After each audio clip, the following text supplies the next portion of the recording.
I grew up around this area and grew up in a family where I went to church, but it was my mom and the kids who went to church. My dad never went to church.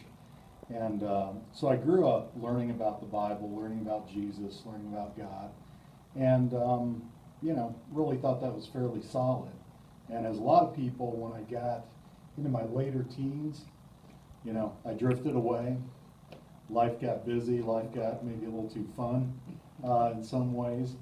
But then, met my wife, had a couple kids, the pressures of life started, really kind of bearing down, and that was what brought me through a number of events to come to a relationship with Jesus. And so that's been 25 years ago.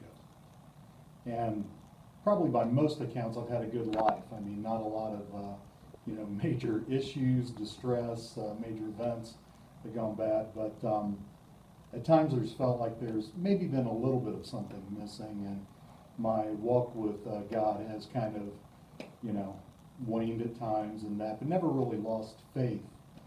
And in the last few years, though, job situations have changed a bit.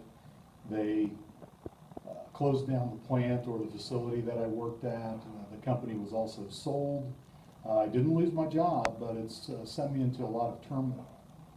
And to the point where I've been put in a position with some job duties that a lot of stress, a lot of anxiety, and I've been up at night, waking up 2 or 3, times during the night, not being able to sleep, worrying about things. And I know from a biblical standpoint, in my head, God says, don't be anxious, don't fear, and all of those things. But believing that in my heart is somewhat of a different story. Through a number of steps, including some of the prayer ministry at Shelter and that, I've come to, be enlightened by some truths that have helped me through that. But, there's still anxiety and fear there. I'm not sure you ever get completely away from that. But one of the things that happened is one night when I was up in the middle of the night, I was really just kind of angry and was, praying, talking to God and that. And over a period of about an hour and a half, the only thing that I really heard him say was surrender.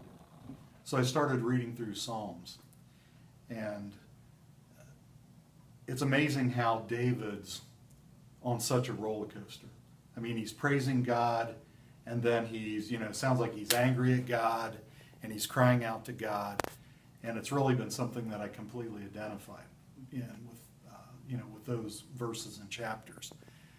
And I think for me, so that kind of brought me to the point of thinking about being baptized. I was baptized as an infant. Like I said, I've been saved for 25 years, but I've never taken that other step. And for me, I think a part of that is in baptism is surrendering that. And one of the things I came across in Psalms, I think it's 51, that David said, God isn't after your sacrifices or your burnt offerings. He doesn't want those. He wants your broken spirit. And he wants your broken and repentant heart.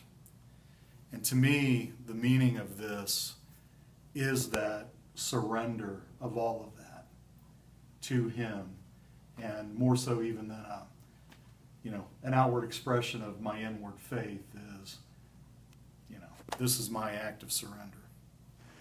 Mark, you've accepted Jesus into your heart and life. Yes. And you have made a willful decision to follow him. Absolutely. Amen.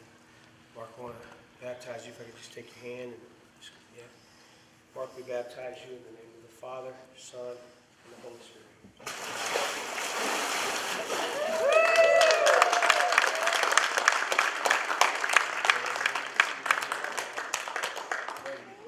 My name is Mark Long, and Jesus is changing my life.